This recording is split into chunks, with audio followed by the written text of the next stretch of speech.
अस्सलाम वालेकुम, मैं थोड़ा बिरा खालिद लिवारी ते तुसां दे पे सारा चैनल एग्री सोल्यूशन दे नाम पे ते अज अस अपने बिरा में दस्से सूं कि तुसां गंदम दा झाड़ किवें बेहतर बना सकदे हो ते उंदे बारे अज असां टॉपिक है सारा अस अपने बिरा में दस्से सूं कि पहली तो गल है कि जिवें गवर्नमेंट की रिकमेंडेशन है कि 1.5 बोरी DAP ते नाल पोटाश पाओ।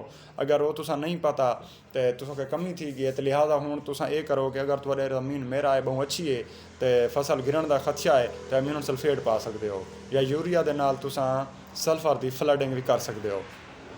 मैं अपने बिरामे को बेहतर यो मशवरा देसां कि वो अम्मोनियम सल्फेट को ही यूज़ करन।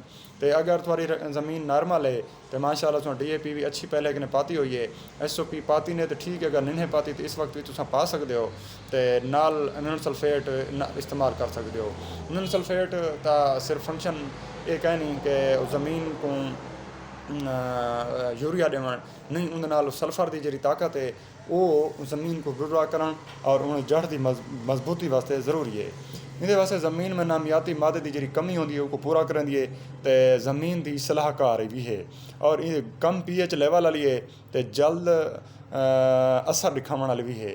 लेकिन जल्द असर दिखावन तो वैसे यूरिया देंदी है, जल्द असर दिखावन का मकसद ये है कि ये इतना को लंबा पीरियड भी नहीं देंदी लेकिन स्लो रिलीज ज़रूर है तो इहदे असरात जो रहन वो इतना कम भी कोई नहीं।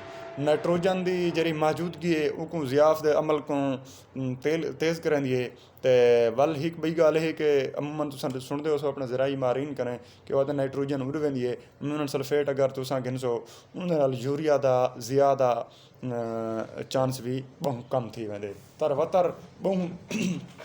तरवतर भी काफ़ी हद तक रखती है अम्मोनियम सल्फेट और जड़ को ज़्यादा गहराई तक नहीं दिए एक मजबूत बुनियाद फराहम करेंदी है। सल्फर की बदौलत पौधे की अफजाइश और ज़मीन का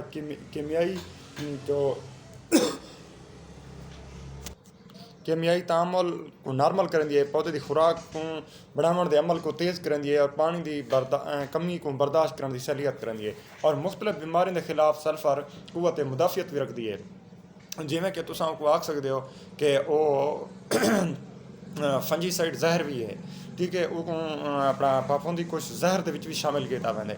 लिहाजा सल्फर का इस्तेमाल तो सारी अपने गंदम वास्ते बहुत ही ज़रूरी है। अपने बिरामे को अपने दोस्तों को तो अपने किसान बेलियों को ज़रूर मैं आखसा कि तुम अम्मोनियम सल्फेट पहले अपना हुण पानी के उत्ते जरा बुआई के बाद तुम लेंदे पे हो माशाल्लाह थोड़ी फसल तकरीबन 25 कि 20 दीवार के बाद है तो तुम दूजे पानी के उत्ते ज़रूर एक अम्मोनियम सल्फेट को इस्तेमाल करो, अच्छी ग्रेडिंग वाला इस्तेमाल करो। सारे को भी अवेलेबिलिटी होंदी पे रही है।